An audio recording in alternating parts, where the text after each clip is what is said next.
I don't remember how old I was at the time, but I remember the dream well because of how it creeped me out, and still does to this day. The dream started like this: I was in the middle of the woods. It looked to be around nighttime, but I could still see my hands and body. I looked around for a bit and saw a figure in front of me. I decided to go up and ask where I was, even though I knew it was probably a dumb idea. This person could have had a weapon or something.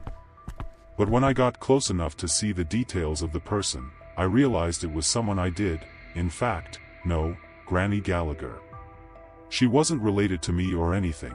She was a close friend of my grandmother's, but she would always come over whenever my grandmother was babysitting me when I was in, like, grade 1 to 4. I was very close to her, so I called her Granny. It had been a long time since I'd seen her, so I started running toward her, but I stopped when I heard a blood-chilling scream. Then she just vanished into thin air. All that remained where she had been standing was a patch of dead grass. That's when I woke up and realized it was just a dream. I went downstairs and saw my dad talking on the phone. When he hung up and saw me, he had an upset look on his face.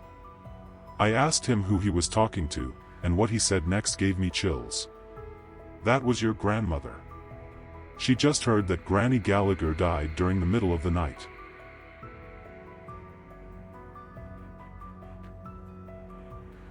I live in a boring little town in Florida. It's an uneventful place, so for fun, or maybe just out of pure boredom, my friend and I would meet up and take late-night walks around town. We usually met across the street from some woods, right next to a small abandoned fire station, down the road from a gas station. On this particular night, my friend wanted to explore a little path that cuts directly through the woods. It was about 1 a.m., and I thought it might make for a cool adventure, so I obliged. We crossed the street and entered the mouth of the trail. I should mention there was construction going on to the left side of the woods, so it was fenced off, but the lights from the site slightly illuminated the trail, so we didn't really need flashlights. Right off the bat, I had this uneasy feeling, like we were being watched, but I chalked it up to nerves and an overactive imagination. We continued down the trail, and I started noticing weird stuff. Like branches breaking and leaves crunching just out of view. I told my friend that maybe we should leave, and not 10 seconds later, the lights at the construction site shut off. Fucking great. The moon was pretty full, so I wasn't too worried. We hadn't walked terribly far, and I could still make out the mouth of the trail. We decided to turn back, and I felt relieved. That's when I noticed it. Crouched down in a bush not 5 feet away, someone was watching us. I told my friend to run, and we booked it. I could hear the person running after us. We kept going and eventually made it out of the woods and across the street. I turned to look back, and I saw him standing right at the mouth of the trail.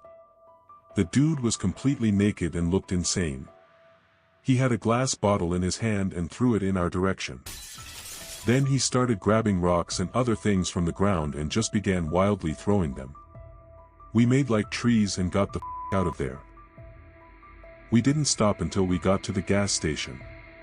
That's when I noticed my friend was bleeding pretty badly from his arm. He told me that right after I grabbed him to run, something hit him. Upon further inspection, I saw that a large piece of glass was sticking out of his arm. He needed 15 stitches. We called the cops and explained what happened, partly because we didn't want anyone else to get hurt, and partly because I didn't feel safe with that guy running around.